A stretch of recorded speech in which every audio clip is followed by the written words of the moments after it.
What did you want to be when you were a kid?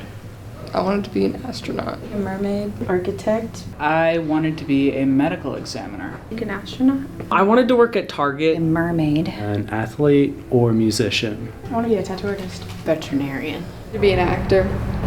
Veterinarian. Be a pirate. I wanted to be an elephantographer. Like, it's not a real word, but I was convinced it was when I was 5. I think I saw some like YouTube videos, and I thought they were like real mermaids, so I was convinced that I could become one. The mermaid thing was heavily influenced by The Little Mermaid. And also, again, I grew up in Florida, so we were at the beach in the ocean kind of all the time. And we had a pool when I was a kid, so I'd do lots of swimming. Once I got out of elementary school, I was pretty sure I didn't want to be around sick animals all the time. Heck no, I cannot. I couldn't do like the euthanizations. I can't do that. So that was kind of what changed my mind, and for a long time after that, I wasn't sure what I wanted to do. I don't know if I would like go into the business of working with animals or like well actually JK, I am kind of going into the cosmetology business probably. I'm going to be an esthetician, hopefully, which is pretty similar to being a cosmetologist. In 6th grade, I saw my friend's mom's house, and she was the CEO of a big architect company. And I saw how big it was and how pretty it was, and I decided that's what I wanted to be. If I wanted to go for a middle ground, I'd probably be the person who like does people up for their funerals or something. But I felt more compelled to go into more sort of an art area, as I just felt the creativity could not be held down with a medical examiner job. During the pandemic, I really found art when I was teaching myself. I was like 11 or 12 when I discovered like online media, video editing, like edits of like, like fan page edits, that kind of stuff. I don't know. I mean, there's always been like the shop that I grew up with, and I wanted to do like an internship there and work there, but I'm kind of thinking like broadening that and like maybe going to like Seattle, Washington, or like New York. Just like trying to get out of Minnesota would be cool. I definitely think it's a serious career. I see a lot of people actually succeeding in careers like that at my school. Some of my friends have gone into like art, script writing, that kind of stuff, and it's really inspiring to me.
Ricky, we need to talk. About what, coach? My next fight? What I wanted to talk to you about. Put me on leave. What? You're putting me on leave? Are you serious right now? Listen, Ricky, you took a beating in that last fight more than you should have. You need a rest. Rest? I can't rest. I need to train. I need to get back in the ring. You're still not thinking straight. You need time to heal your body, your brain. Heal?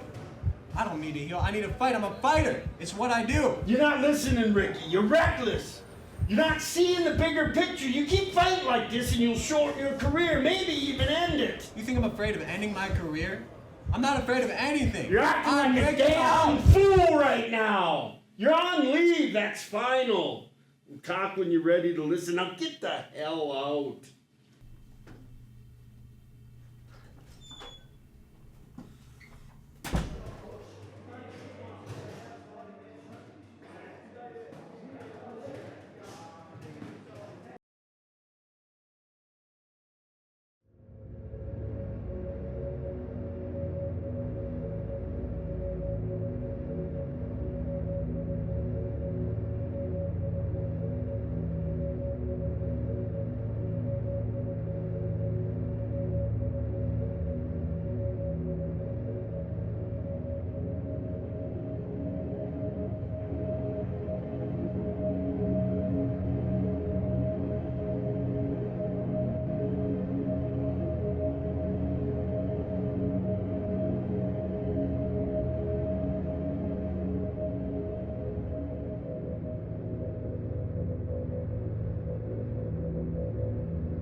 You've been here a while.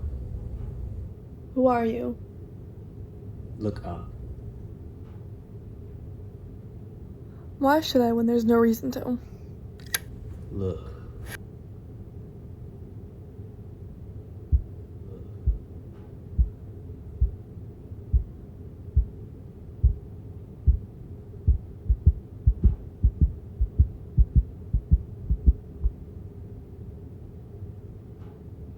Who are you?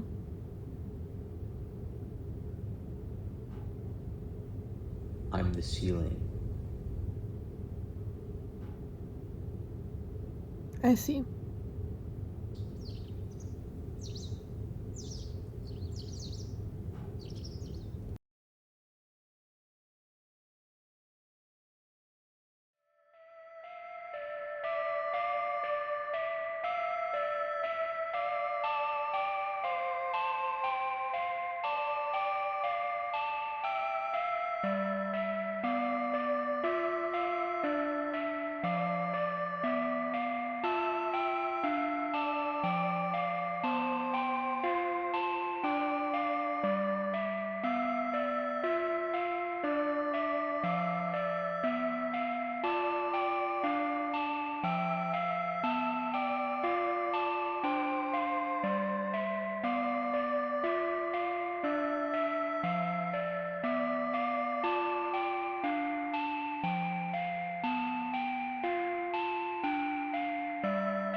Gosh, it really is soon. What is? Us leaving. Leaving home. Leaving each other. Don't get sad now. We still have time. Plus, we won't immediately stop talking when we leave. I know, but we've just been friends for so long. It's weird how it's changing so much. It will be a big change, but it has to happen. I know. It's just scary knowing we'll probably drift apart. Maybe, but if so, it won't be sudden, and you can always look back. It's not the same, but I guess that's comforting. No relationships last forever, but that doesn't take away the impact and the joy the relationship held. You're right. I feel less scared now. Not excited, but definitely less scared.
What meal reminds me of my childhood? That's a really good question. I think ice cream, oddly, because my dad used to like take me on Jeep trips to the ice cream spot, and that was really fun. My dad always made chili on like the weekend, and then it would last the week. And then to upgrade the chili, you make some box mac and cheese and you mix them together. Mac and cheese, hands down. Mac and cheese, mom style. Kraft mac and cheese. Kraft mac and cheese, but with ketchup. Cheddar mac and cheese with hot dogs. Either Kraft mac and cheese or a classic grilled cheese. I'd say probably like a really good grilled cheese with like tomato soup, but like tomato soup that actually has like little chunks of tomato in it. We would go to, when I was really young, we would go to Chuck E. Cheese a lot. I would say curry, probably. Whenever my mom would like work long days, she would make us some good meatloaf after work, and it like felt very like family oriented. We would sometimes pretend it was my birthday, so I could get like a little cake or something. I feel like it reminds me more of like my mom and how much she wanted us to try new foods and explore things, even though we are a very white family. Spaghetti, definitely. My grandpa's spaghetti, specifically, because that's my favorite, and I've been eating it as long as I can remember. My grandpa would always say that you can put catsup on anything, and he always says it as catsup. It was my grandpa, but we would go to Kowalski's together, and we would get a little tray of Stouffer's mac and cheese, like every time I'd see him, and we'd go back, heat it up, and that reminds me of home. She just kept making it every week until I started to enjoy it and like it. Now I miss that she doesn't make it anymore. It makes me sad.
What about this one? We can donate this one. I didn't really read it that much anyway. All right, donate it is. Honestly, it's nice getting rid of stuff. I feel so much lighter. What about this one? Donate. What? We used to read this together all the time. Yeah, but I don't really read it anymore, so why keep it? It's just hard to get rid of something that holds so many memories, you know? You really want to donate it? Yeah. Can we at least read it one more time? I guess, sure. We're at the end. The very end. The very, very end. No more words. Or pictures, look. No more stories. In this book. But there are other books to read. Hundreds. Thousands. All we need. Anytime, in any weather, we can sit right down together. In the shade. Or in the sun. Choose a book. That looks fun. That one's old. Or one that's new. Make believe. Or really true. I'll read one line. I'll read two. You'll read to me. I'll read to you.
How did you know him?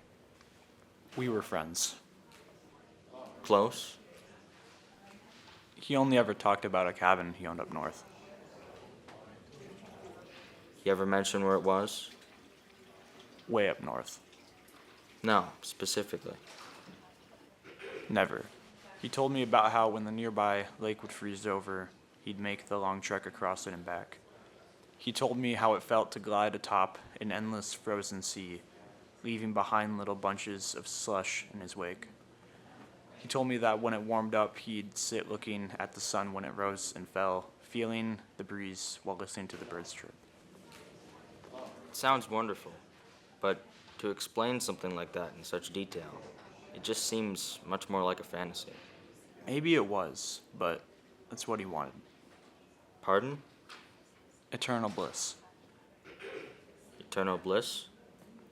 It's all he could have ever hoped for. He's at peace now.